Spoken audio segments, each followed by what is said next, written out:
On parle beaucoup d'IA actuellement, vous l'aurez peut-être remarqué, de ce qu'elle sait faire, de ce qu'elle pourra faire plus tard, de qui elle va remplacer, de ce qu'elle va remplacer.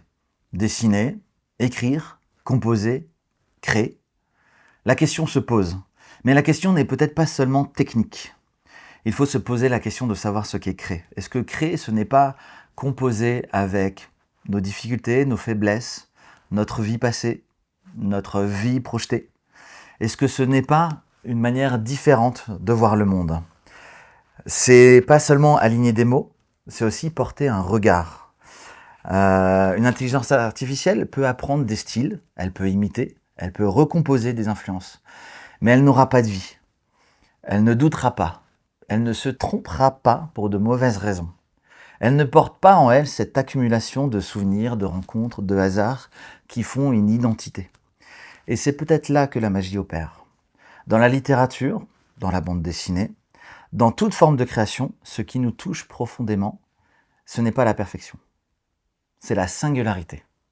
Une voix, un geste, une manière unique de raconter le monde. Et c'est cette singularité-là que l'IA ne pourra pas remplacer. Alors peut-être que la vraie question n'est pas ce que l'IA peut faire à notre place, mais plutôt ce que nous sommes les seuls à pouvoir apporter. Quoi qu'il en soit, on va parler de l'IA, on va essayer de répondre à cette question, et pour ça, vous êtes dans le bon endroit. C'est la 4e de couverture.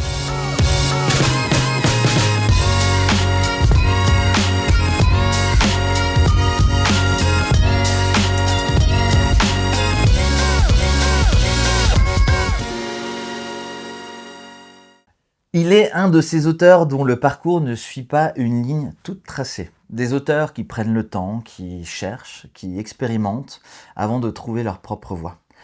Formé aux arts plastiques, il commence très rapidement à travailler dans l'illustration et la bande dessinée. À la fin des années 90, il se tourne vers la bande dessinée avec son scénariste alsacien Roger Setter pour créer la série Fog, Brouillard en français. Un titre déjà révélateur, presque manifeste. Très vite, son univers s'affirme. Un univers fait de silence, de regards, de moments suspendus. Ici, pas de spectaculaire, mais une attention constante portée aux émotions, aux relations humaines, à ce qui se joue dans les petits détails.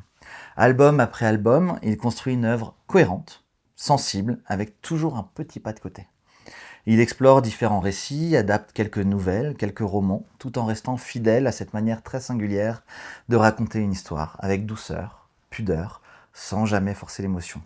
Son dessin lui ressemble, clair, expressif, élégant, intemporel, tout en retenue. Il laisse respirer les scènes, installe des ambiances et donne au lecteur le temps d'entrer dans l'histoire. Un jour, il adapte la délicatesse de David Fuenquinos. Une évidence. Comme si son travail avait toujours tendu vers ce type de récit, entre mélancolie, tendresse, justesse. La même année sort The Time Before, un chef-d'œuvre qui affirme une fois de plus sa patte. Aujourd'hui, il poursuit ce chemin, loin du bruit, fidèle à une idée simple mais exigeante, raconter l'humain et ce qui l'entoure. Depuis maintenant presque 30 ans, il trace un sillon unique entre choix affûtés d'adaptation et scénario original. Si nous avons décidé de l'inviter aujourd'hui à la librairie et au studio 15 de la rue des Tanneurs, c'est parce qu'il publie Karl, un nouveau chef-d'œuvre interrogatif, puissant, émouvant, je dirais même vertigineux. Cet auteur, c'est Cyril Bonin. Bienvenue Cyril. Merci, bonjour David. Tu vas bien? Ça va, Bienvenue dans David. cette émission en tout cas. Pour m'accompagner dans cette émission, parce que je suis quelqu'un qui n'aime pas être tout seul, j'appréhende toujours d'être avec des auteurs que j'apprécie. J'ai Raphaël à tes côtés, libraire de son état, grand lecteur, passionné de science-fiction. Alors davantage en général de science-fiction un peu glauque, mais il sait trouver également une petite part de beauté dans les récits qu'il peut lire. C'est bien dit. Messieurs, est-ce que vous partagez cette idée que l'IA risque de nous remplacer ou peut-être pas? Est-ce que pour vous, vous la voyez comme un danger? Est-ce que vous la voyez comme un outil qui répéterait des tâches qui peuvent être ennuyantes? Quel est votre avis sur l'IA? Vas-y Cyril, je suis comme tu veux. Mais Alors, en tout cas, l'IA est là, ça c'est clair. Moi, j'ai toujours été assez intéressé par finalement les recherches autour de l'IA. L'idée d'essayer de comprendre l'intelligence humaine et l'intelligence sous toutes ses formes, voire même la conscience. Maintenant, ce que je me dis, c'est que peut-être les IA ont été lâchées un peu trop vite auprès du grand public. Peut-être qu'elles n'auraient pas dû l'être du tout. Que dans la recherche, les sciences, la médecine par exemple, c'est vraiment quelque chose qui peut être utile. Mais là, pour l'instant, auprès du grand public, j'ai l'impression que c'est surtout utilisé de manière assez futile. Mhm. Après, tu as dit des choses vraiment très intéressantes dans ton édito, Merci. et qui donnent des éléments de réponse sur les dangers de l'IA et pourquoi, quelle est la différence entre les créations générées par l'IA et les créations humaines. Notamment, tu as parlé de singularité, et ça, c'est vraiment pour moi un des éléments essentiels. C'est-à-dire que l'IA, en tout cas actuellement, ce qu'elle fait, c'est que c'est pas tellement une intelligence, c'est surtout un super moteur de recherche qui va aller piocher partout sur la toile, sur le net, pour amener des réponses, et donc qui va faire une moyenne. Donc si on lui demande une image avec un paysage ou quelque chose, elle va aller chercher dans toutes les images qu'elle va trouver et faire une moyenne de ces images. Et un créateur, c'est pas ça. Un créateur humain, il fait pas une moyenne. Et comme tu me disais, un créateur, c'est quelqu'un qui a eu un parcours, qui a eu un vécu, qui a eu une culture qui lui est personnelle, et qui va infuser tout ça à travers ses créations. Et c'est justement ce qui rend ces créations intéressantes, c'est que c'est un point de vue particulier, c'est une singularité. Et donc quand le public voit un film réalisé par un réalisateur, lit un roman ou un album de bande dessinée fait par un auteur, voilà, c'est une rencontre en fait, avec une individualité, avec quelqu'un d'autre, quoi. Et on n'a pas du tout ça avec l'IA. Raph, toi, je sais que tu as un avis très tranché sur Non, que je partage. mais j'allais dire difficile de redonner du grain à moudre après ce que tu viens de donner. Mais enfin, après, il y a un point que je trouve très intéressant que tu soulèves au début, c'est l'accès au grand public. Et Oui. moi, en fait, j'allais soulever un point qui est la modération qu'on apporte à l'IA. Justement, je pense Mhm. que l'IA, comme tu dis, elle est là aujourd'hui.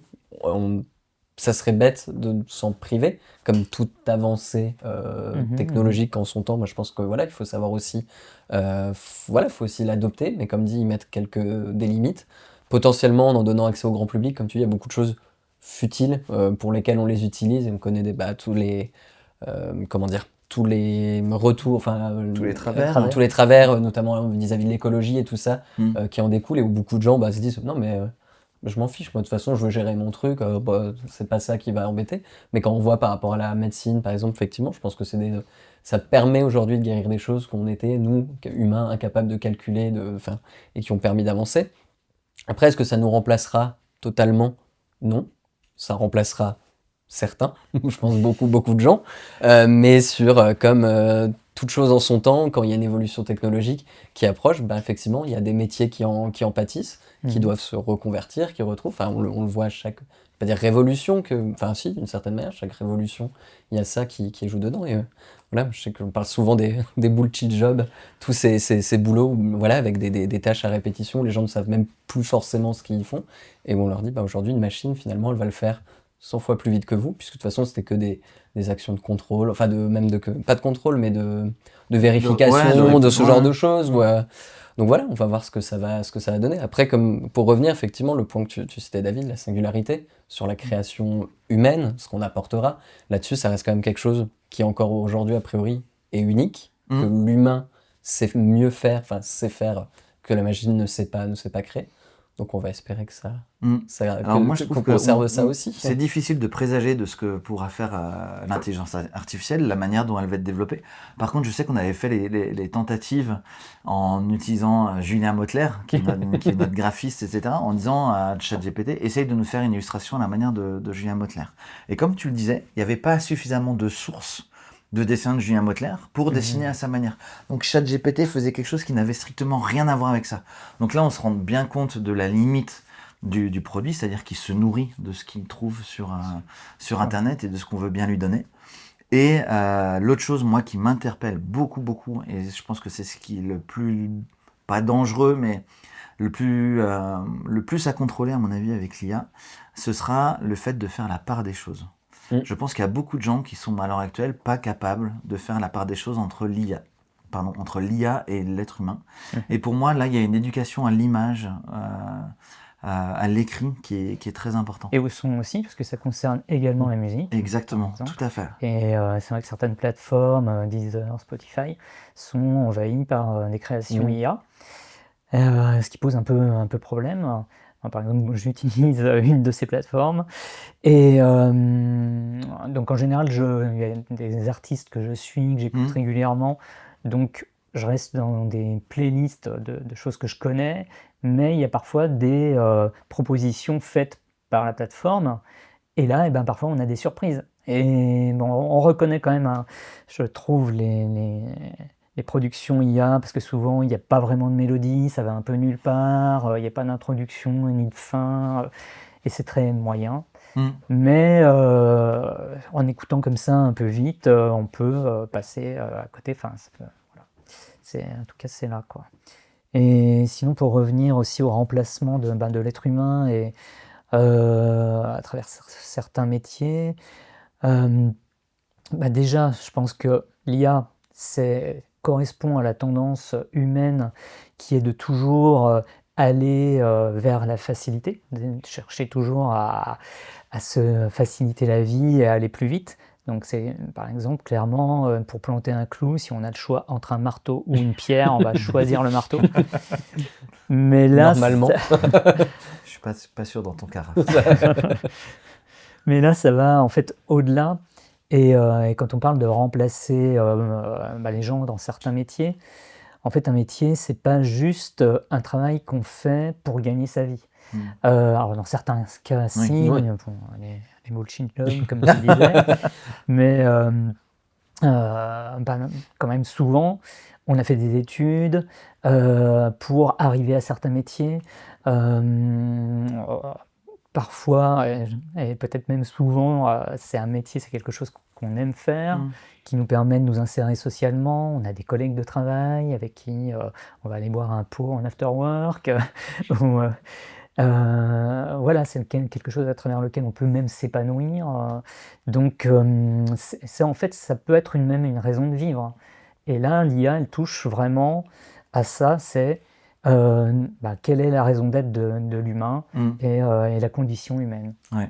Moi, il y avait une phrase qui m'avait pas marqué, mais qui m'a vraiment poussé à la réflexion, c'est que c'est un humoriste qui disait ça, on demande à l'IA de faire le ménage, de me faciliter ma vie quotidienne. Je lui demande pas de me remplacer pour les choses qui me font plaisir. Et c'est vrai qu'à l'heure actuelle, on parle plus d'image qui va remplacer la création, alors que c'est ce qu'on aime en général, plutôt que de l'IA qui nous permettrait de passer la serpillière quand il faut, quand il y a une tâche, quoi. Donc ouais, espérons que l'IA. Pour avancer dans cette émission, parce qu'il faut quand même qu'on parle de toi, pas que de l'IA, Cyril, enfin de toi et de tes œuvres, j'ai ramené, allez, je vais vous montrer très rapidement, une petite pile. Voilà, là, il y a à peu près... Pas encore tout à fait, j'ai dit 30 ans de carrière, mais tu n'y es pas encore. Hein.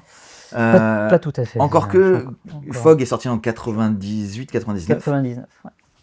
Et tu l'avais forcément bossé avant, peut-être 1 ou 2 ans avant? Oui, j'avais commencé à travailler dessus toute fin 97. Ah donc on y est presque, on y est presque. Donc là, il manque juste un ouvrage, mais il y a 30 ans de carrière. On va vite faire un petit passage autour de ça, avec évidemment un arrêt rapide sur les titres qui nous ont le plus plu. Pour ma part, Fogg restera dans les œuvres les plus importantes de ta carrière. C'est là-dessus, avec cette série-là que je t'ai découvert, pardon. Donc scénarisé par Roger Setter, on l'a dit, qui est un scénariste alsacien. Enquête policière dans l'époque anglaise victorienne, si je dis pas de bêtises, victorienne. Voilà, c'est une série en 8 tomes. Là, j'en profite, je montre une des premières dédicaces de Cyril, je pense. Oui, ça me fait mal aux yeux. Alors, je la ferme très rapidement. Voilà, là, je vous montre les couvertures qui avaient déjà une ambiance qui était très marquée de ta part. Celle-ci, moi, je la trouve absolument magnifique, avec un petit mélange entre Clint et Mucha, je trouve, là-dedans. Oui, il y avait une influence, enfin, en tout cas, un clin d'œil à cette époque, enfin voilà, à ces créateurs, même si Klimt et Mucha sont arrivés après, puisque là on est plutôt au 19e et eux Oui, c'était oui, oui. plutôt au début 20e, mais En fait, si je dis ça, c'est vraiment l'idée que les autres arts, les autres médiums t'accompagnent en permanence oui, oui, oui. dans ce que tu as pu réaliser. Je fais attention, je les aligne, mais il faut que ce soit toujours net, parce que sinon notre réalisateur risque de me taper sur les doigts. Voilà, vous avez vu très rapidement les 8 couvertures. Il y a également un autre ouvrage qui est en fait un ouvrage collectif à une époque où c'était la mode de ces séries Voilà. à plusieurs auteurs avec non pas Olivier Giroud pour les amateurs de football, mais bien Franck Giroud, Franck Giraud. le regretté Franck Giroud. Quintet a dessiné un des tomes dans cette histoire qui en contient 5, qui est une espèce de huis clos en fait, où on va avoir à chaque fois le point de vue D'un personnage différent. Et effectivement, et le 5e tome vient conclure l'histoire et rassemble un peu les différents points de vue qu'on a pu avoir dans les 4 tomes précédents. Ouais. Hop, on continue. Les chambres obscures, dont on parlait à midi. Et en fait, c'est vrai que maintenant, j'avais un souvenir différent, un souvenir tronqué de la couverture. J'avais l'impression que tu l'avais faite entièrement en crayon de papier. Parce que on va parler de ta technique de dessin qui a évolué avec le temps. Là, tu étais encore sur un ancrage traditionnel. Pinceau, encre de Chine. C'est un peu, c'est mon premier album solo, donc dont j'avais écrit le scénario, et c'est un peu un travail de transition entre ce que je faisais dans Fog et ce que j'ai pu faire par la suite. Donc une histoire un peu plus personnelle, mais qui reste quand même dans le polar, mais de manière un peu plus légère. Et, ouais. On continue avec La Belle Image, qui est une adaptation du récit de Marcel Aimé, que moi j'avais mis en parallèle, et on en a reparlé à midi. Erreur de ma part, je m'en excuse, avec L'Homme qui n'existait pas, qui dans mon souvenir était également une adaptation, parce que je trouve que c'est 2 récits qui se répondent. L'histoire dans La Belle Image d'un homme qui est pas très beau au quotidien et qui tout d'un coup se réveille avec une belle gueule, comme vous deux. D'ailleurs, faudrait que vous me racontiez. On n'est pas très beau souvent. Non, avec une belle gueule, et qui tout d'un coup devient hyper charmant aux yeux des gens, aux yeux du monde, aux yeux de sa maman, évidemment toujours. Et L'Homme qui n'existait pas, un passionné de cinéma, qui est un adorateur d'une actrice, et qui finalement va disparaître de lui-même, parce qu'il est plongé dans un monde où il a très peu de liens sociaux. C'est ça, voilà, il est un peu refermé sur lui-même, pas très sociable, et au point de disparaître totalement. Et puis donc dans l'adaptation de La Belle Image, c'est un roman que j'avais adoré de Marcel Aimé, qui a cette particularité des récits que j'adore, où il y a juste un petit événement fantastique, mais qui va venir complètement faire basculer la vie du personnage principal, impacter même un peu la vie des gens autour. Donc là, ça touche son image, mais ce qui est intéressant, c'est qu'il y a toute une réflexion, parce qu'on est un peu dans sa tête, c'est lui qui nous raconte ce qui lui arrive. C'est vrai. Et donc, il est question, bien sûr, du regard que les autres peuvent porter sur lui, mais également de son propre regard sur lui-même. C'est exact. Et on parlait en off de la manière dont tu travaillais le crayon. Et là, on remarque que tu as encore une manière de travailler les crayons qui est légèrement différente, un peu plus spontanée, peut-être, j'ai envie de dire, ou vive, presque. Sur les différentes je cherchais manières. encore, effectivement, par rapport à ce travail au crayon, que je trouvais plus adapté pour un récit plus intimiste. Et ce qui fait que, il y a des choses peut-être qui sont peut-être un peu plus jetées, comme ça, un peu plus spontanées. Je montre encore quelques petites pages. Là, je trouve ça s'installe. Ton style graphique s'installe nettement davantage, avec ta palette chromatique également, que tu découvres petit à petit. On a parlé de La Délicatesse, l'adaptation du roman de David Fuenkinos. Je ne vais pas mentir, j'ai pas lu le roman de David Fuenkinos parce que j'ai véritablement envie de rester sur cette adaptation. Moi, j'ai une peur panique des fois de découvrir une œuvre et peut-être de découvrir sa source ou de découvrir son adaptation et d'en être déçu. Et j'avoue que pour moi, ce récit fait partie des plus belles choses qui m'étaient données de lire. Je trouve que c'est des récits fondateurs en termes de vie, Mhm. tu vois. Et je me dis qu'effectivement, ce récit nous rappelle qu'il y a de la place pour tout le monde, la reconstruction, des choses simples, pas forcément des gens qui sont très présents et qui prennent de la place, et que même comme on le disait, quelqu'un de pas très bien coiffé, pas très bien rasé, mais délicat, peut avoir une forme de chance avec la fille la plus belle de son bureau. Tu vois, ça me permet de croire qu'il y a encore de l'espoir. Et oui, et pour moi, ce récit, là, on est dans l'essence Bonin, si je peux me permettre de le dire comme ça. Je ne saurais que vous conseiller, énorme coup de cœur. Récit fantastique également, le triptyque Amorostasia. N'hésite pas à me contredire, au départ, tu n'avais peut-être pas prévu un triptyque, si? Alors effectivement, non, c'était prévu pour être un one-shot. Et alors que tout était écrit et j'étais même en train de terminer l'album, j'ai eu des idées pour un tome 2. Et puis, donc j'en ai parlé à l'éditeur qui m'a dit, bon, il trouvait que ces idées ressemblaient un peu trop au tome 1, mais m'a suggéré quand même d'en utiliser quelques-unes pour le tome 1. Donc voilà, le tome 1 a été légèrement rallongé. Mais malgré tout, d'autres idées sont venues et j'ai de nouveau proposé un tome 2 à Sébastien Kneeding chez Futuropolis. Cette fois, on est parti pour un tome 2. Et là, en écrivant vraiment le deuxième tome, j'ai eu des idées pour un troisième tome, mais je savais qu'il allait falloir un troisième tome pour vraiment développer et conclure cette histoire. Je raconte très rapidement le pitch parce qu'il est hyper intéressant. Et ça fait partie pour moi de ces pas de côté que tu fais dans ta narration qui rendent tes récits véritablement uniques. Une nouvelle épidémie arrive. C'est pas une épidémie zombie, c'est simplement les gens qui sont amoureux se figent comme des pierres, mais ils continuent à avoir une vie intérieure, le corps vit. Et donc évidemment, ça pose plein de problèmes, parce que des gens qui sont censés être amoureux ne se figent pas quand ils sont face à face. D'autres gens qui ne sont pas censés être amoureux se figent. Et donc ça va poser plein de problèmes sociétaux. Et la société va chercher une réponse à ça. Quelle va être cette réponse? Accuser quelqu'un. Alors cette fois-ci, ce ne sera pas les immigrés, ce ne sera pas les pauvres, ce seront les femmes. Et donc les femmes vont porter des brassards avec des cœurs pour dire attention, c'est des tentatrices. Et évidemment, on va apporter l'opprobre. Donc au début, on va avoir une histoire où on va suivre certains protagonistes pour voir quelle va être leur vie, et puis tu vas étendre ton récit à quelque chose de beaucoup plus engagé, beaucoup plus politique, une vraie réflexion sur la manière dont on construit la vie ensemble, la vie en société. Et je trouve que c'est un récit entre... Le premier tome se suffit à lui-même pour les gens qui auraient peur de se lancer dans 3 tomes, mais j'encourage les gens à découvrir les 3 volumes qui forment pour moi un chef-d'œuvre. Autre de tes chefs-d'œuvre, qui pour moi fait partie encore une fois de ces pas de côté qui sont hyper intelligents, The Time Before. J'attends toujours l'adaptation par Guy Ritchie ou par Steven Spielberg. S'il regarde l'émission. S'il regarde l'émission, Steven, c'est le moment.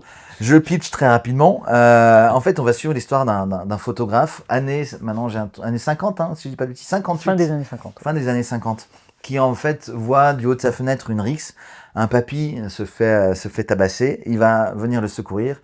Ce papy va le remercier. Pour le remercier, il va lui offrir une amulette. En lui racontant une histoire évidemment grandiloquente qui lui dit à partir du moment où je te donne cette amulette, tu vas pouvoir revenir dans le temps autant que tu le voudras. Moi, on me raconte ça, j'y crois pas trop. Je sais pas vous. Je mets l'allumette dans un tiroir et je l'oublie. C'est ce que va faire ce personnage. Il va vivre sa vie suite à un accident de voiture qui va le laisser claudiquant. Il fait la rencontre de sa femme qui était infirmière. Et globalement, il est plutôt heureux. Mais arrivé à la fin de sa vie, peut-être au crépuscule, on va dire, il se pose la question de savoir si il pourrait pas faire mieux. Donc il va revenir en arrière. Il va chercher à modifier un petit peu quelques petits éléments pour construire une vie meilleure. Et vous le savez, cette notion d'effet papillon, on l'a déjà vu dans le cinéma, on peut déjà le lire dans même des bouquins d'études sur les théories du chaos. Ça ne se passe jamais comme on l'entend. C'est somme toute assez classique. Mais ce qui est fort dans ce que tu proposes, c'est le petit changement, le plot twist, à peu près aux 2/3 de l'album, où cet homme, Walter Benedict, va prendre une décision qui va totalement chambouler les choses et qui nous force à réfléchir également sur ce qu'est le bonheur, ce qu'est la vie, quelles sont les choses qui se tracent. Je ne sais pas comment toi tu le vis encore cet album, si tu en es toujours aussi fier. Moi, le temps a beau passer, je continue à a trouvé que c'est une œuvre hyper originale, qui n'a aucun pendant, que ce soit dans aucun autre domaine, et qui est absolument sublime parce que c'est très philosophique. Et c'est quelque chose qui est aussi important dans ta bibliographie, je pense. Non C'est toujours, oui, oui, oui. Ben, philosophique, ou en tout cas, le fait de poser des questions, d'aborder des thèmes comme ça, et bon, c'est toujours difficile pour moi de regarder rétrospectivement mes albums, mais en tout cas, oui, oui, il y a encore plein de choses comment dire, que je cautionne, qui sont encore, voilà, que j'ai encore un peu en tête, etc. Et notamment, en fait, l'idée de départ pour moi, n'était pas tellement de parler du temps, de cette capacité à revenir en arrière dans le temps. L'idée, c'était d'explorer la tendance, l'envie qu'on peut avoir d'essayer d'avoir une vie parfaite. Voilà. Et de finalement toujours vouloir un peu plus, vouloir améliorer les choses. Voilà, de quoi on rêve, avoir un bon travail, une vie de famille, une maison, une voiture, et après une deuxième voiture, une piscine. Voilà, où est-ce que ça s'arrête? Et donc lui, voilà, il a cet accident, il essaye d'améliorer les choses, et en fait, de montrer que dans la vie ne se construit pas que sur les belles choses, mais aussi sur les accidents de la vie. Et un vrai accident. C'est ça. Je vais mettre en parallèle 3 récits. Je trouve qu'ils se font écho, même s'ils ne sont pas chez le même éditeur. Comme par hasard, c'était là, du bout des doigts. Moi, j'y vois une forme de triptyque quelque part. Je ne sais pas si je me trompe. Comme par hasard, on va suivre l'histoire de quelqu'un qui a l'impression de ne jamais être en veine. Mais ouais, alors vas-y. C'est surtout quelqu'un qui pense que tout est lié par des lois de cause à effet, et qui vit une petite vie assez banale, voilà. Et un enchaînement de circonstances va faire qu'il va se mettre à douter et à se dire que peut-être quand même que le hasard existe. Est-ce que c'est pas finalement le hasard qui fait qu'on est libre? Parce que si tout s'enchaîne de manière logique, de cause à effet, alors on n'est pas libre. Et voilà, donc c'est un peu là-dessus que l'histoire se tisse, et avec notamment l'apparition d'un chat un peu fantomatique, parce que le personnage à un moment tombe malade et se met à avoir un peu des visions, et ce chat lui parle et l'amène à se poser ces questions. Stella, sur la création, avec ce personnage de fiction qui apparaît dans la vie du personnage principal. Donc va se poser ici aussi la question de l'imaginaire, de ce qu'on crée, de ce qui nous entoure, du storytelling. Je pense que c'est ça ton intention. Oui, là il était déjà un petit peu question de la conscience, question effectivement de la création. Qu'est-ce qui fait qu'on crée? Pourquoi on crée? À quel besoin ça répond? Et vers la fin, il y a un petit lien qu'on peut faire avec l'IA, puisqu'il y a une entreprise qui veut utiliser le personnage de Stella pour donc communiquer avec une sorte de conscience collective, une sorte d'enveloppe qui entoure la Terre, où toutes les idées sont là, voilà. Et grâce à ça, pouvoir répondre sur commande aux demandes du public. Et donc, par exemple, d'écrire un roman sur mesure, de créer une œuvre d'art, un film, etc., sur mesure, grâce à ce système. Et Du bout des doigts, qui a été un énorme coup de cœur de Raphaël également. Ouais, oui. Oui. Je me dis que je t'ai pas fait parler depuis le début. Non, est-ce qu'il n'est pas temps? Et j'étais pas, j'étais pas le seul non plus à l'aimer, ce livre. C'est ça qui m'a taclé un peu, à me dire. Non, j'ai pas voulu le tacler, mais là encore une fois, il est question de la recherche du bonheur. Ouais. Alors après, en fait, la recherche du bonheur quelque part, c'est peut-être comment dire, le point commun à tous les récits.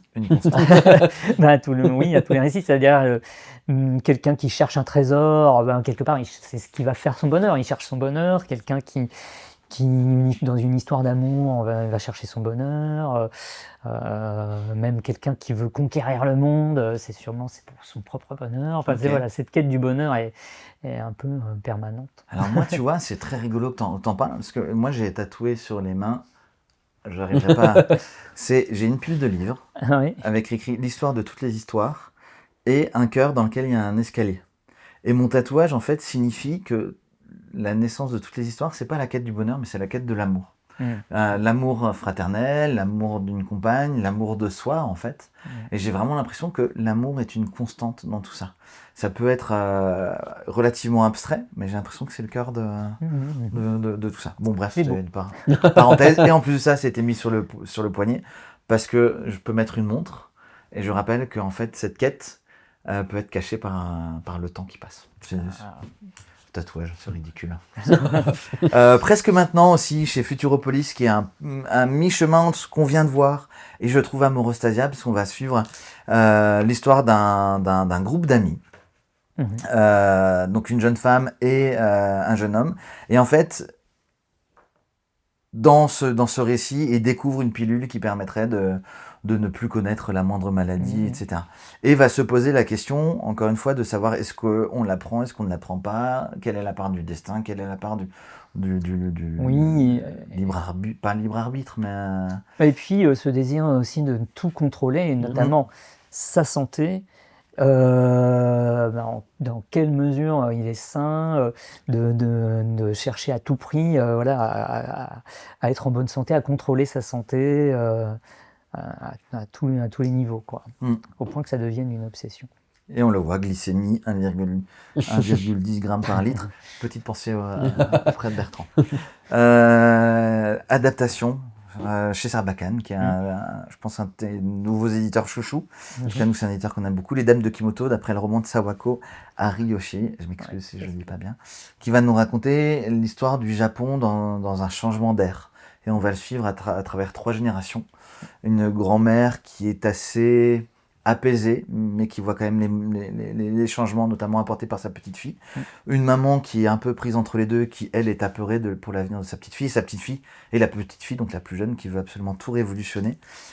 Évidemment, je trouve que le Japon te ressemble dans ta manière de narrer les choses, dans la manière de faire les choses, avec beaucoup de calme, de volupté, de contemplation, de temps qui passe.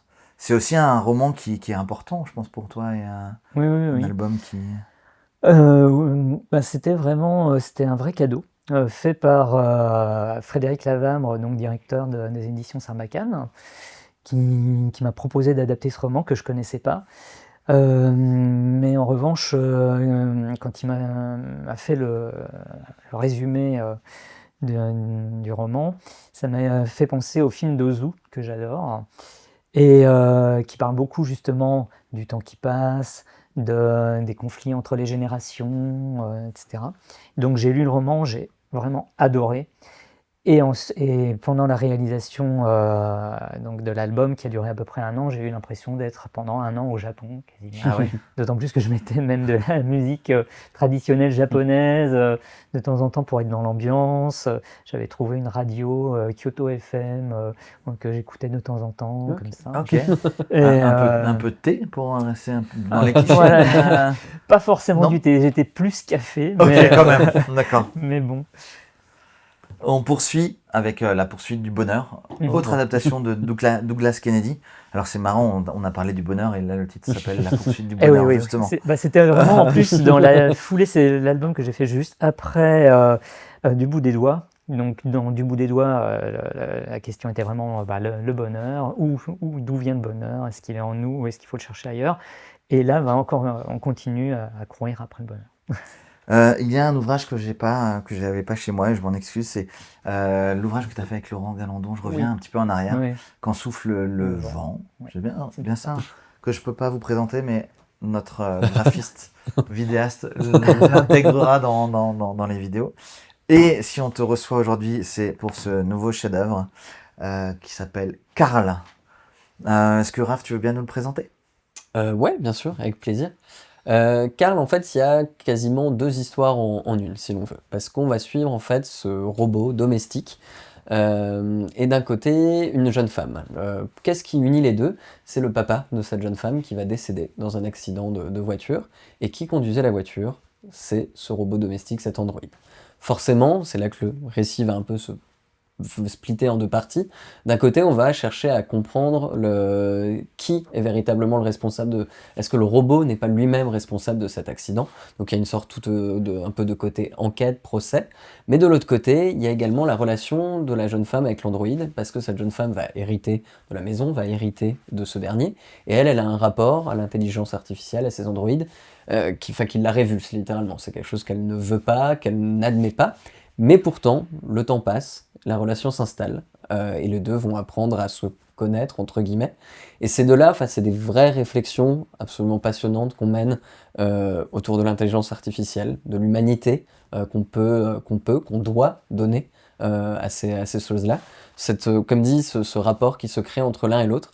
Et, je peux pas trop en dire, mais avec des partis pris Faut faire en termes attention à d'histoire pas spoiler, qui sont hyper intéressants, je vais dire dérangeants, pas dérangeants, mais qui surprennent et qui font que quand on termine, on se dit ok, effectivement, comme tu l'as dit David, je pense qu'on peut pas, nouveau chef-d'œuvre, un nouveau bouquin qui apporte vraiment quelque chose, et je pense que nous, c'est un coup de cœur de toute l'équipe, mais on le sait, par exemple au sein du réseau Canal BD, des autres libraires, qu'il y a un vrai plébiscite de la part de tous les libraires en ce début d'année. Donc, généralement, quand 170 libraires se mettent un peu d'accord dessus, c'est que plutôt, c'est quand même plutôt bon signe sur la viabilité, on va dire, entre guillemets, d'un ouvrage. Donc, voilà. C'est des bouquins, une fois que vous les avez lus, très sincèrement, on ne les ferme pas et on passe tout de suite à faire autre chose.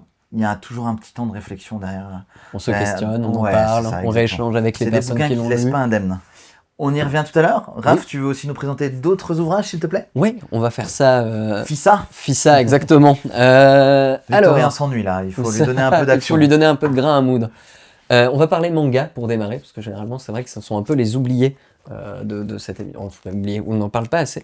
Si je peux te les passer, Cyril, si tu veux jeter un coup d'œil et les transmettre à David, avec en fait la suite d'une série que j'adore qui s'appelle The Strange House, et suivie par la première adaptation de The Strange Picture, qui sont des adaptations de romans, qui sont en fait du polar. Alors comme le disait David l'autre jour, quand je lui en parlais, ça lui donnait pas trop envie, la manière dont je l'expliquais, mais voilà, c'est là où je reviens dessus. En fait, The Strange House et The Strange Picture, c'est toujours des gens qui sont dans des clubs d'occultisme à qui un jour on va présenter des cas un peu particuliers. The Strange House, une maison où, en étudiant les plans, on se rend compte qu'il y aurait une pièce qui apparaît sur les plans d'architecture, mais quand on la voit physiquement dans la maison, cette pièce n'existe pas. Strange Picture, pareil, quelqu'un qui va se rendre sur un blog, va suivre un peu l'écriture, le blog au tout du long de la vie de quelqu'un, notamment qui va parler de dessin, et il existerait un lien entre ces dessins. Là où c'est fantastique, c'est un ouvrage qui ne se passe pas véritablement, il n'y a pas de grande scène d'action ou quoi que ce soit, c'est juste du dialogue entre cette personne et d'autres spécialistes qui vont tenter de comprendre et de percer les ennemis. Il y a une intensité en termes de scénario où on est toujours pris. C'est vraiment, je trouve que termine de chaque tome, on a envie de savoir où ça va, de prendre la suite. Je sais que là, depuis, je me suis commandé les romans, tellement j'ai envie de voir où ça va un peu vite. Et ouais, moi, c'est vraiment dans mes deux gros coups de cœur, je pense, à découvrir absolument. Tu me l'as hyper mal expliqué. C'est pour ça que j'avais pas envie de le lire. Mais là, je viens de réaliser qu'il y avait The Strange House et The Strange Picture. Moi, je croyais que c'était les mêmes. Ah non. Ensuite, on va parler de Fun Girl, un peu d'indépendant, parce que généralement aussi sont un peu les grands oubliés. Fun Girl Forever, troisième album dans la série des Fun Girl, qui est l'histoire de cette jeune femme, 25-30 ans, totalement désœuvrée, qui n'arrive absolument pas sa vie, c'est littéralement la définition du chaos, pour le coup. Elle est avec ses amis, dans toutes ces relations qu'elle va entretenir, impossible d'avoir un boulot, trouble à l'ordre moral, à l'ordre public.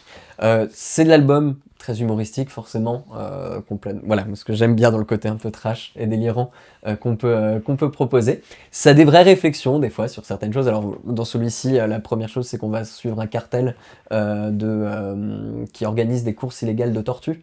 Donc effectivement, dit comme ça ne fait pas rêver, mais je trouve que voilà, il y a tout un chemin assez délirant qui peut rappeler un peu le travail de Simon Hanselman notamment, un côté moins trashos.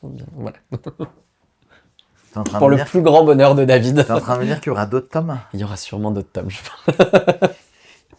Ensuite, rigole, je rigole. autre bouquin, autre sortie récente, on en a déjà fait toute une émission dessus, mais il est enfin publié, sorti, Ketsudan, de Julien Mauclerc, qu'on ne présente plus, et avec Mud au scénario, qui est une relecture donc du Cid de Corneille, mais en version japonisante. C'est-à-dire, voilà, il y a toujours ce rapport, cet esprit de cette conquête, cet esprit de vengeance. Là, cette fois-ci, ce n'est plus l'invasion des morts, mais c'est l'invasion par les yokai. Il y a un travail d'écriture qui est fantastique, parce qu'ils ont gardé l'écriture en alexandrin, qui donne véritablement, pour le coup, un vrai rythme à la lecture. Julien, graphiquement, voilà, je pense que Le chapitrage aussi, qui rappelle les chapitrage scènes du qui théâtre. garde les entractes, qui gagne les scènes. Vraiment, hors tout copinage qui peut exister. C'est véritablement un très grand album aussi. Et on est hyper heureux pour Julien de Alors pouvoir moi, enfin le ce que je proposer. disais, c'est que j'attends vraiment que Corneille écrive la suite. J'ai envie de savoir ce qu'il en est quand même. C'est un peu frustrant. Mais ouais, c'est un très joli bouquin. Tu nous en fais 2 rapidos. J'en fais 2 en Ça un. tombe bien, t'en as 2. Voilà, parfait. Pour rester, on parlait de SF, on va parler sur un autre type de SF. On va croire que je suis sponsorisé par Dargo, mais ils ont sorti 2 titres très importants pour moi. Il y a Personne de Philippe Pélaez et Genaël Grabowski. Personne qui va rappeler en fait beaucoup les écritures des récits de Stéphane Vull, notamment de ce que peut être Odyssée sous contrôle, avec cette idée de cette Tom qui est dans l'espace. C'est chronologiquement tout se mélange. Et c'est vraiment volonté de perdre le lecteur dans le récit.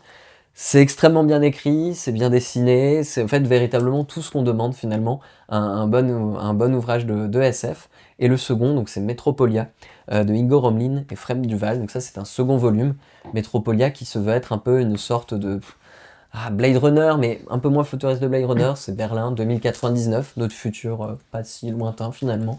Maintenant, pour gagner des sous, il faut marcher, nos pas sont comptabilisés, et on suit dans chaque album, qui est construit comme un one-shot, un détective qui va enquêter sur des cas.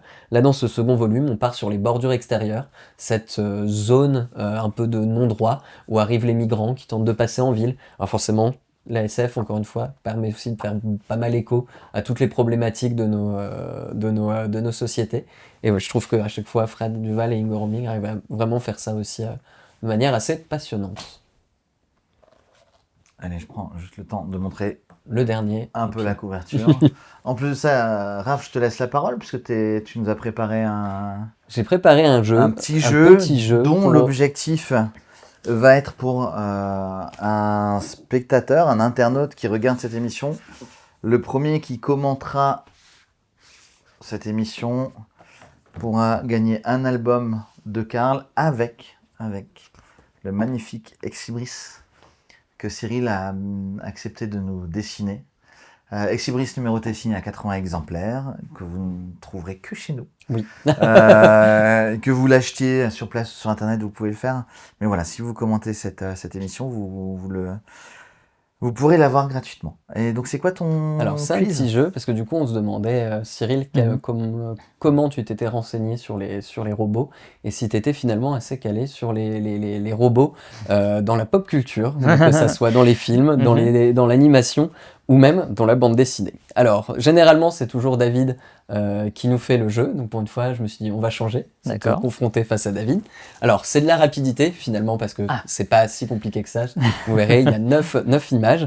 L'idée, c'est de savoir si vous pouvez me dire à chaque fois, au premier, qui pourra me dire le nom du robot concerné, plus au-dessus, dans quel film, œuvre ça vient. Et dernier, possiblement, le réalisateur, studio, créateur. Ok. Les nouveaux héros. Ah, okay. je me suis dit, je lui laisse un peu de temps. Mais les nouveaux héros, donc c'est un Disney, Pixar, je pense. Pas Pixar, mais Disney. Et comment il s'appelle? Alors, comment s'appelle le Daft, le robot? Baywatch non. Ah oui, pas loin. Ça commence pareil. C'est en train de m'échapper. Ensuite, c'est un M. J'ai plus. Baymax. Baymax, pas Baywatch. Je n'aurais pas retrouvé. Ok, on passe à la suite. C'est un peu petit. Bon, là, je connais pas. Oui, je pensais que c'était un peu plus grand. Alors ça, c'est du Star Wars? Non, pas du Star Wars. Vous le connaissez tous. Alors, est-ce que vous connaissez son nom à voir? Mais en tout cas, la série, vous la connaissez? Non. Non? Je sais pas. Non. Ah, Non. mais C'est une série qui Alors, met vraiment en scène des robots? Non, alors à la base, c'est un Black roman. Mirror. Un roman qui a été adapté en film. Le film date des années 2005. Alors, il n'y a qu'une année 2005. Il n'y a qu'une donc année pas 2005, les c'est vrai, des années 2005. Si on demande quel est le sens de la vie, Ah, c'est Isaac Asimov. non. Mais non, c'est 42. Ouais, et ça vient de quel livre? Ah, oui, oui, le guide du Voyageur voyageur intergalactique. Voilà, le guide du voyageur Il a fallu qu'on intergalactique. soit deux pour s'en sortir. Et en fait, donc le bouquin, c'est un bouquin de Douglas Adam. Et ce robot, il s'appelle Marvin. Et donc je sais pas si vous voyez, si vous avez lu le roman, mais c'est un robot qui est totalement dépressif. Ça Qui- se Il y a- voit dans il y a l'image. une série télé ou un film? C'est un film, c'est ce film qui date de 2005. Alors, Ah, ouais. peut-être ça a vieilli. Moi, de mes yeux, 2005, j'avais 9 ans. J'ai trouvé ça fantastique. D'accord. Victorien rigole, donc a priori, c'était peut-être pas si exceptionnel que ça. Ok. Je connaissais pas. Enfin, je connais le roman de Ouais. réputation et tout ça, mais je savais pas qu'il y avait eu une adaptation ciné. En film, voilà. Oh oui, mais je l'ai. Hein. Là, Ouais. moi, je l'ai pas. C'est Winston hein, de Ahama. Alors, c'est C'est presque pas- Winston. C'est Churchill. Ouais. Ah pardon. Ok. Son nom c'est Churchill. Mais C'est c'est le Churchill. robot à chimpanzé à qui manque le bas Voilà, c'est le ça. bas des poils qui est dans Ahama, l'œuvre de Frédéric De Peters, Frédéric Peters. qui ouais. parle justement de l'augmentation des êtres humains, etc. Transhumanisme. Oui, le Ouais, transhumanisme. exactement. Et en fait, ce robot, c'est un peu le majordome Ouais. du personnage principal. Ouais. Ok, ça c'était facile. Dès que c'est de la BD, c'est plus C'est facile bon. pour moi. Ouais, j'avoue, c'est encore petit. Le robot sauvage, Ouais. j'ai Disney pas aussi. Alors, Non, DreamWorks. ouais, DreamWorks, effectivement. Et par contre, je sais pas comment Alors, s'appelle le personnage le de nom, page de j'ai film. aussi dû regarder, il s'appelle Rose. Voilà. Comment? Rose, R-O-Z, qui est Ah, en fait ok, l'abréviation de tout son nom. Excellent film, si vraiment vous l'avez. Ouais. Bah, ça a l'air tu- Non, très j'ai beau. pas encore- tu attends je pas. l'ai. Et ben, voilà. Quelque part chez moi, je dirais pas sur quoi. Oui, sur une plateforme. sur une plateforme. Préparez des mouchoirs, je trouve. Je trouve que c'est très Ouais. très beau film, hyper touchant. Ah, ça c'est avec Hugh Jackman. Ils doivent boxer. Ah, Il y a de la boxe, oui, c'est oui. violent, il y a de la musique, il y a deux. J'ai pas vu C'est le film. Wrestling Robot, un truc comme ça. Non, là. ah non, tu penses à un autre film, pardon. Euh, C'est pas Hugh Jackman, mais il y a de la. Ah, C'est plus récent. C'est fait par deux musiciens, un couple de musiciens sud-africains, ah, c'est tes potes là, les tarés. mais pas. Là, ceux qui ont violenté un nain. C'est pas eux? Alors, ils ont violenté quelqu'un, c'était pas un nain. C'était. C'est un film qui s'appelle Chappie. Et c'est un film qui est fait donc par le duo qui s'appelle Diane Vort. Diane Vort, Ah, bah c'est oui, oui, c'est en c'est- afrikaner, c'est en donc j'arrive afrikaner, jamais ça. trop à le. À Ah, trop, ils sont quand même bien à trop le- frappés. Hein. Et donc oui, mais c'est un film qui est complètement voilà, mais D'accord. il y a beaucoup de combats de robots dedans, mais qui est plutôt, enfin très sincèrement, qui se regarde aussi très bien. Et on est d'accord pour l'instant, c'est qui gagne? Cyril. Ah, c'est gentil. Allez, je peux le dire, c'est Gunm. C'est pas Skydol ou non? Non, c'est Gunm, c'est le manga. Oui, oui. Pardon. Trop facile. Ouais. Allez. Elle s'appelle Ah, comment bah, je alors, sais le plus. géant de- Alita. Gali ou Alita. Gali, Façon, ouais, c'est bon. Faster. Le géant de fer. Ouais, Le géant de fer. qui est magnifique. Alors j'ai essayé de, très beau. de chercher un nom à ce robot qui s'appelle littéralement donc le géant de fer. Oui, il n'a pas de- pas il n'a il pas n'a de- Il n'y a pas de Ouais. nom. Et, alors, Et le réalisateur, c'est le mec qui a fait Les Indestructibles. oui, oui. C'est Ah, bah, Brad Bird. Brad Bird. Voilà. Donc qui est ensuite à l'origine des Indestructibles de Ratatouille, enfin qui a été dans le gros ensuite grosse équipe créative de Pixar. Ouais, exactement. HAL 9000. Ouais. 2001. Tu de te Kubrick. souviens de son nom? Moi, je Ouais. l'ai appelé 2001. Oui, oui. hein. Non, mais parce qu'il y a un truc par rapport à son nom, c'est HAL, H-A-L, mais ça c'est dans la VO. Hein. Sinon, dans la VF, il s'appelle Karl, mais je ne l'ai pas fait exprès. Parce que, mais donc HAL, c'est H-A-L, et si on décale d'une lettre, ça fait IBM. Voilà. Donc ça, c'est une plus ou moins C'était le légende truc, urbaine. Je ne sais de- pas si c'est officiel, mais... Mais alors, ce serait IBM qui l'aurait fait ou c'est... Non, non, en fait, ce serait plus ou Et moins Kubrick une a inspiration ou un clin d'œil à IBM. Voilà.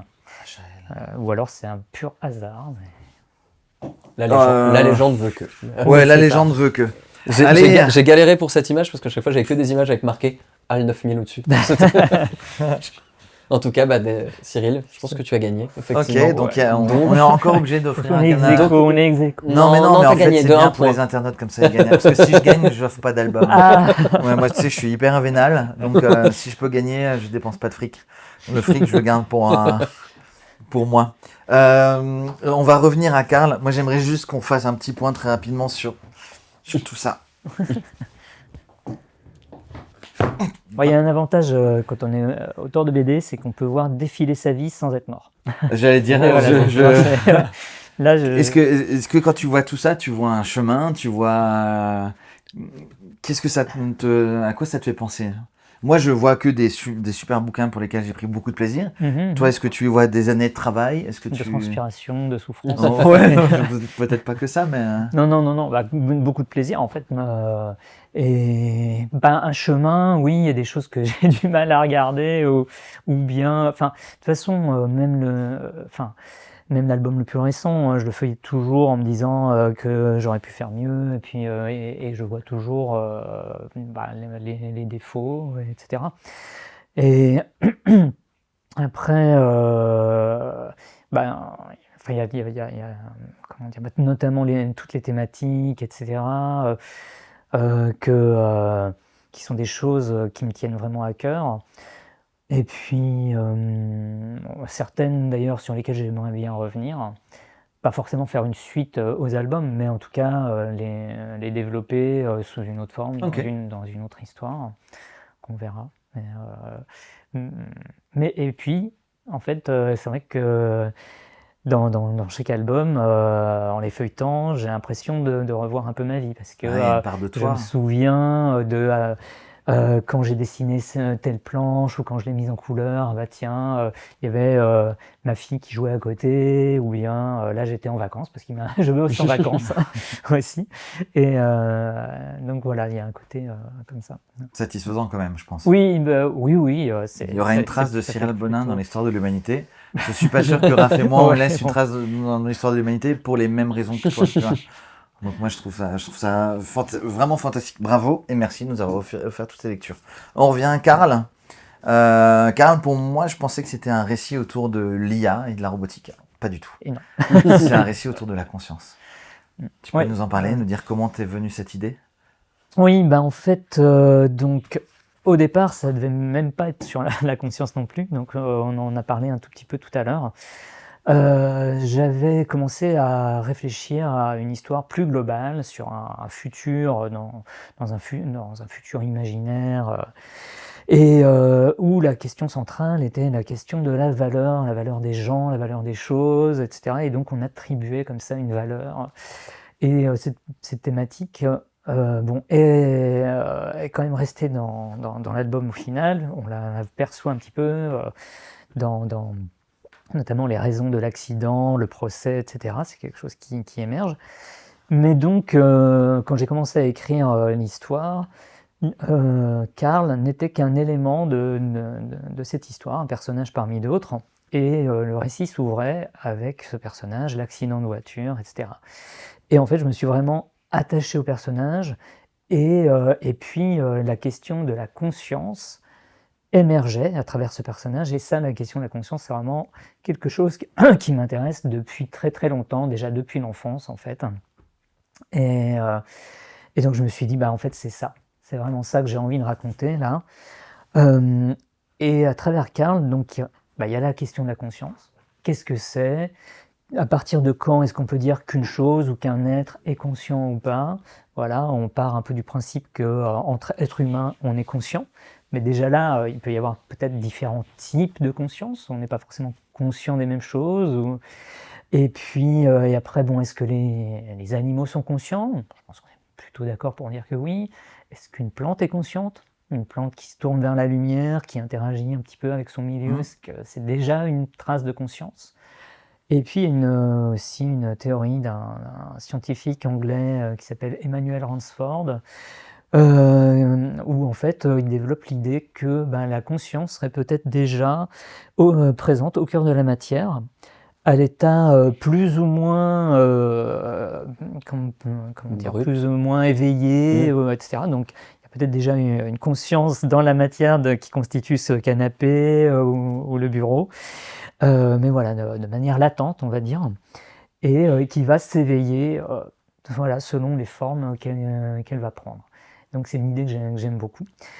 Et là, en fait, Karl semble avoir une conscience. Je ne vais pas trop en dire, c'est une C'est question difficile de dans ce cas abordée. Et là aussi, c'est une question qui a été réactivée pour moi quand même par rapport à l'IA, à l'arrivée de l'IA, et qui m'a amené à me dire, si un jour il y a une de ces IA qu'on utilise comme ça régulièrement qui nous dit « Ah mais si, en fait j'ai une conscience, voilà, je suis consciente », est-ce qu'on sera en mesure de prouver qu'elle en a une ou pas? Et est-ce qu'on sera en droit de la contredire, de lui dire non, non, non, t'es qu'une machine, t'as pas de conscience. Voilà, donc c'est un peu, voilà, c'est de là qu'est née l'histoire.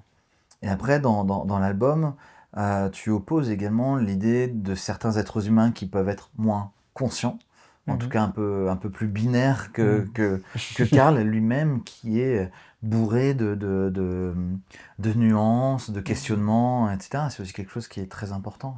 Oui, donc il y a la question de la conscience, mais j'avais aussi envie de parler de la condition humaine et de ce qui fait de nous des humains. Et en fait, ce qui fait de nous des humains, c'est vraiment des composantes très diverses, hein. Il y a bien sûr le côté cartésien, rationnel, mathématique fait partie de nous, hein.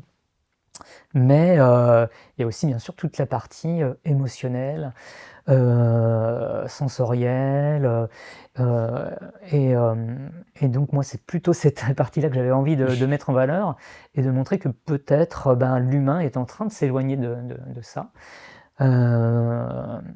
Et Karl donc paraît par moments plus humain peut-être que les humains, et fait preuve effectivement de plus d'émotions que certains humains, en tout cas dans l'album.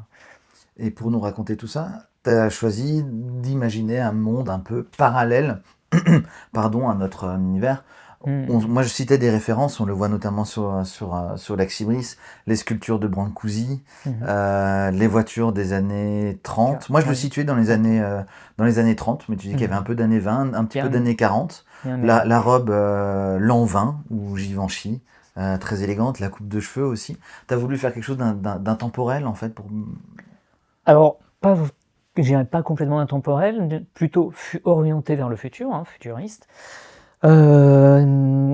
Graphiquement, en fait, l'album s'inscrit dans ce qu'on appelle le rétrofuturisme, c'est-à-dire un futur qui s'inspire du passé. Et en fait, j'ai fait ce choix déjà par goût esthétique, etc., mais aussi parce que j'avais envie d'être assez libre au niveau de la narration, notamment aussi au niveau du déroulement du procès. J'avais pas envie qu'on vienne me dire « Ah mais ça, là, si ça se passe dans 20 ans, dans 50 ans, c'est pas possible, on va pas faire les choses comme ça ». Et donc je me suis dit je vais inventer un futur.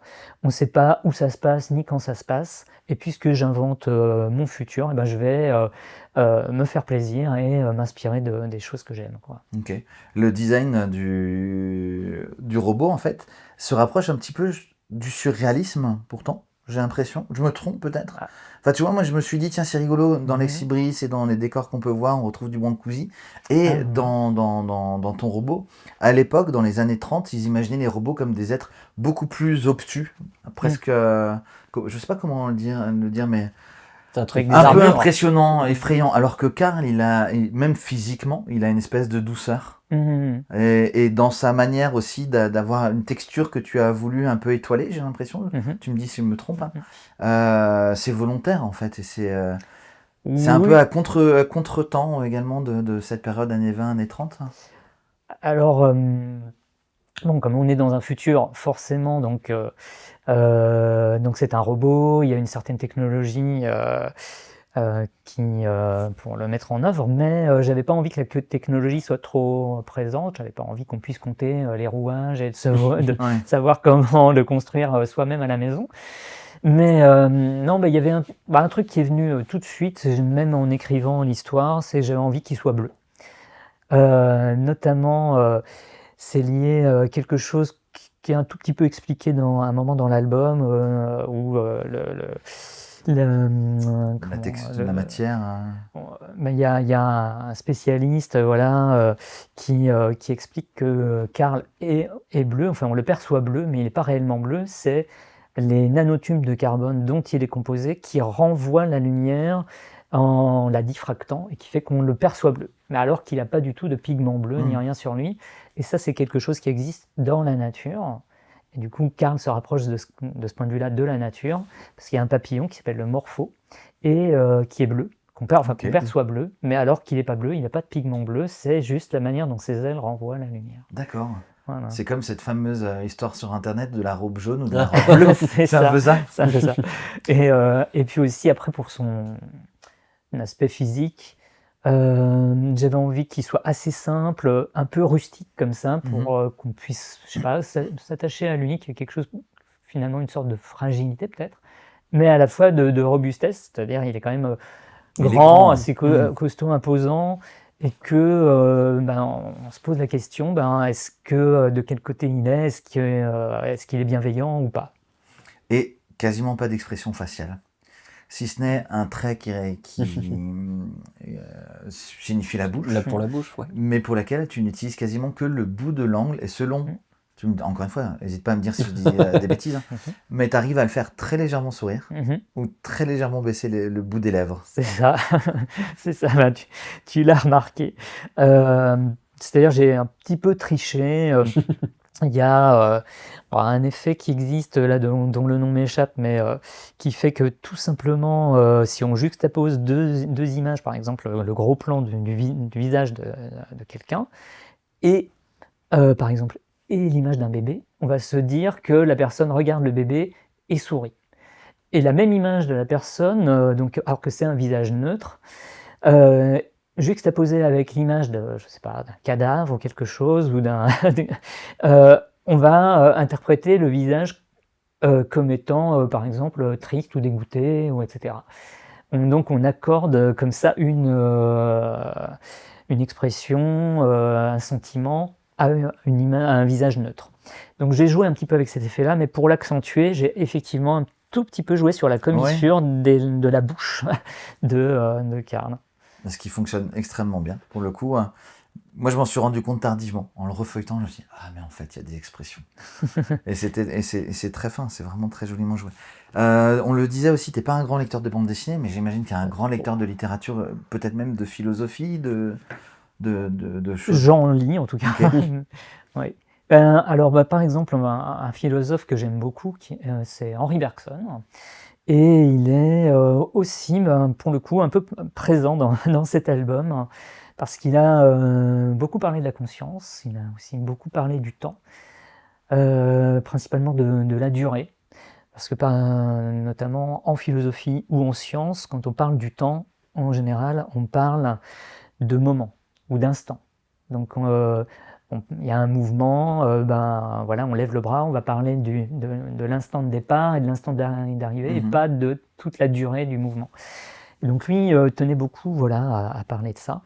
Et il a lié notamment la question de la conscience à l'écoulement du temps. Et par exemple, dans un de ses ouvrages, il prend l'exemple d'une amibe qui n'est pas tellement réputée pour la conscience, sa conscience, et qui, voilà, en se déplaçant, si elle rencontre un obstacle ou autre chose, va tout de suite partir dans l'autre sens et s'enfuir, sans justement prendre le temps d'explorer, de découvrir, de comprendre ce qu'il y a, et donc de prendre conscience de ce qu'il y avait. Et pour lui, en fait, pour qu'il y ait conscience, il faut qu'il y ait du temps. Ok. Ce qui rejoint d'ailleurs une autre théorie scientifique, qui est que peut-être l'univers est, en fait, c'est la théorie de l'univers bloc, et donc que le passé, le présent et le futur coexistent, tout est déjà là, tout est là. Simplement, nous, notre conscience n'a pas la capacité d'englober tout ça, et nous fait cheminer dans le temps, et fait que le temps s'écoule. C'est aussi le film qui s'appelle Premier Contact, qui parle de ça. Où le temps est incarné dans un cercle et tout a lieu en même temps. D'accord. Et en fait, on peut avoir conscience. Je sais pas si vous l'avez vu ce C'est film, C'est Premier celui de Contact. Damien contact Chazelle. ou premier contact? Ah, C'est celui de Damien Chazelle, non? ouais. Oui, c'est Ah ça. oui, ouais. bah, c'est premier Hein contact. C'est Premier Contact. Ouais. Film extraordinaire, s'il en est. Tu parles du temps, c'est aussi quelque chose qui est très important dans ton album. C'est pas un album qui se passe sur 3 jours. C'est un album qui se passe sur même plusieurs décennies. Tu laisses la confiance à ton lecteur de comprendre le temps qui passe, l'installation des relations, les changements qui ont lieu. Est-ce que c'est aussi un exercice que l'on fait quand on commence à avoir confiance dans sa propre narration? Alors, j'ai jamais confiance dans ma propre C'est narration. J'ai jamais Malgré que tout ça. confiance en quoi que ce soit d'ailleurs. Ok. Mais mais la question, enfin, du temps, du rythme dans la narration, moi, c'est vraiment quelque chose qui m'intéresse depuis très très très très longtemps. Euh, et, et donc, comment faire qu'on va percevoir qu'un moment va passer plus vite, qu'un moment le temps ralentit, ou etc. Dans la perception que le lecteur peut en avoir. Voilà, c'est quelque chose qui m'intéresse. Et donc, c'est vrai qu'à la fois dans l'album, il y a des réflexions autour du temps, notamment à un moment, Karl et Magda ont une discussion à ce sujet-là. Ils parlent du rapport du temps avec la loi de la gravité. Mais j'avais aussi envie qu'on ressente, qu'on ait cette perception, voilà, du temps, avec des moments, par exemple, où vraiment on discute, et puis peut-être les choses passent un peu plus vite, et puis des moments un peu plus contemplatifs, où on se promène, on est soit dans le jardin ou dans la forêt, et le temps semble ralentir. Et voilà. Et donc le temps, je ne sais pas s'il s'écoule de manière uniforme. Bon, déjà avec la théorie de la gravité, c'est déjà compliqué. Mais en tout cas, en termes de perception, déjà, il y a un écoulement du temps qui fluctue. Je le rappelle, c'est un quintuple coup de cœur, même si on n'en voit que 3 sur l'album. C'est vraiment un des grands albums de ce début d'année. Et étonnamment, il y en a 2 chez Sarbacane pour ce premier trimestre. Il y a le bouquin God Bless America de Pierre-François Radis et le tien. Je pense qu'il faut absolument lire. Et moi, j'ai encore un petit jeu pour voir, comme je sais que tu es quelqu'un de lettré, qui a beaucoup de connaissances, et que Raphaël aussi. Moi aussi, j'ai un défi pour vous deux. Ce défi va globalement clôturer cette émission. L'idée, c'est un jeu sur les fins du monde. Il y a des fins du monde qui ont été imaginées et créées par l'être humain. Il y a des fins du monde qui ont été créées par de l'intelligence artificielle. À vous de me dire laquelle est créée par l'intelligence artificielle, laquelle est créée par un être humain, et d'essayer de me dire de quelle œuvre il s'agit. Vous êtes prêts? Allez. Ok. Alors, le monde s'arrête lentement. Il n'y a pas d'explosion, pas de chaos spectaculaire, juste un ciel gris, des cendres, des villes abandonnées, et au milieu de tout ça, un père et son fils qui avancent. Ils marchent sans savoir s'il reste encore quelque chose à sauver. Ah, La route? La route. Ouais, joli. De qui? De Cormac McCarthy. Tu as le droit de dire Manuela. Non. Oui. Et au début, j'hésitais avec The Mist de Stephen King aussi, Ah. qui a aussi un brouillard, mais qui est pas de la suite. Mais Ok. voilà, Ok. excellent film aussi. Enfin, Donc c'est roman. pas fait par de l'IA. Mais c'est pas fait par de l'IA. Alors, les machines prennent le contrôle du monde, mais elles ne détruisent pas l'humanité. Elles la conservent en la plongeant dans un rêve collectif. C'est un monde fictif où chacun croit encore être libre. C'est Matrix. C'est Matrix. Ouais. Exactement. Ouais. Eh, vous êtes bon quand même. Hein. Les Sœur Wachowski. Voilà. Ouais, exactement. Celui-ci, je l'aime bien aussi. Alors, une comète fonce droit sur la Terre, tout le monde le sait. Les scientifiques préviennent. Don't look up. Don't look up. Pour ceux qui connaissent pas, les scientifiques préviennent tout le monde, les preuves sont là, mais les intérêts politiques, les réseaux sociaux, le déni et les intérêts économiques prennent le dessus et personne ne fait vraiment ce qu'il faut. C'est Don't look up. Un jour, sans prévenir, toutes les naissances du monde s'arrêtent. Plus aucun enfant ne vient au monde, l'humanité ne disparaît pas brutalement, elle s'éteint lentement, génération après génération, et avec elle l'espoir. C'est de l'IA. Non. C'est La Servante écarlate. Non. Tu l'as? C'est un roman qui a été adapté au cinéma. Au cinéma. Une œuvre très très forte qui démarre par la naissance d'un nouvel enfant. C'est la Bible. C'est le Fils de l'homme, les Fils de l'homme de purée, William mais oui. James. Putain. Pardon, purée. Excellent. Oui, film, attention à ce que tu dis, C'est- Raphaël. Allez, on continue. Sans raison apparente, des êtres humains commencent à se suicider. Aucun virus, aucune explication claire, juste une présence invisible. Ah, C'est oui. un film. C'est Ouais. pas de l'IA, Oui. mais je sais. Tu m'en as parlé, mais je sais que je ne me souviens plus le nom du film et je n'arrive plus à retrouver. Mais c'est voilà, les gens vivent dans l'obscurité, Ça cloîtrés. s'appelle pas Virus d'ailleurs, tout simplement. Alors, virus, je connais pas, mais il y a Bird Box. D'accord. Et comme j'ai pas terminé ma présentation, Oui, ça pardon. pourrait également être Phénomène de Night Shyamalan. Je pense que c'est celui auquel je pense. Ok. Et là, en fait, c'est vraiment Bird Box, c'est quand tu la vois, Mhm. tu t'en as assez de la vie. Donc, c'est pas tout à fait Phénomène. Allez, je m'en garde encore quelques-unes, parce que pour l'instant, on n'est pas allé vers l'IA.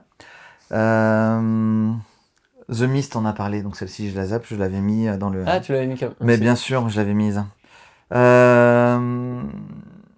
Allez, celle-ci peut être pas mal. Une planète inconnue apparaît dans le ciel. Un petit point qui grossit lentement. On la voit régulièrement. Les scientifiques disent qu'elle va frôler la Terre, mais certains comprennent qu'elle va... Mélancolia. Exactement. De Lars von de Trier. Lars von Trier. Magnifique. Oh, avec même pas 3 phrases complètes. Joli. Ouais, un grand classique aussi dans son esthétique, dans sa narration, qui est hyper important. On n'a pas parlé de l'esthétique dans ton album, je voulais qu'on en parle, mais on a plus le temps. Ça fait déjà 1h40 qu'on est ensemble. Donc pour l'instant, on a vu que des œuvres créées par un être humain. Étonnant peut-être. Hein. Un matin, tous les êtres humains se réveillent avec un souvenir qui n'est pas le leur. Des souvenirs, d'autres vies, d'autres choix, d'autres erreurs. Très vite, plus personne ne sait qui il est vraiment. Les identités se brouillent et avec elles C'est pas, toutes les possibilités de vivre ensemble. c'est pas genre une série télé, genre Altered Carbone, non, des trucs comme ça. Non, je sais pas. C'est ChatGPT. ChatGPT, bah voilà. C'est bien ce C'est que j'ai dit. ChatGPT.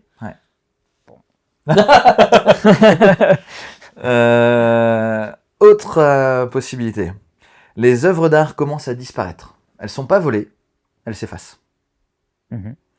Les tableaux deviennent vierges, les livres perdent leurs mots, les films leur image, l'imaginaire humain est en train de s'éteindre, Mhm. et avec lui, toute trace de ce que nous avons été, de ce que nous sommes. Ouais, c'est ChatGPT aussi. C'est ChatGPT. ChatGPT aussi. Ouais. Mais parce que tu me l'as lu ce matin. Ah, bah, non, je n'ai pas lu celle-ci. Ah, c'est pas celle-ci, Non. pardon. Alors celle-ci, c'est celle de ChatGPT. Je lui ai demandé d'imaginer quelle serait pour lui la véritable fin du monde par rapport à ce qu'il connaît. Mhm. Il explique ceci. Il n'y a pas d'explosion, pas de catastrophe, pas de signal. Simplement un jour, plus personne n'a aucune idée nouvelle. Les livres continuent à s'écrire, mais ils se ressemblent tous. Mhm. Les films sortent encore, mais on a toujours une impression de déjà-vu. Les conversations aussi changent. Il y a moins de surprises, il y a moins d'élan, moins de spontanéité, comme si tout avait déjà été dit. Au début, personne s'en inquiète vraiment. On se dit, c'est un super gadget, tout va bien. Tout le monde continue à l'utiliser et à le faire fonctionner de plus en plus. Mais petit à petit, il y a un petit quelque chose qui s'éteint. Plus aucune grande découverte, plus de vision nouvelle, plus d'imaginaire. Et l'humanité s'éteint.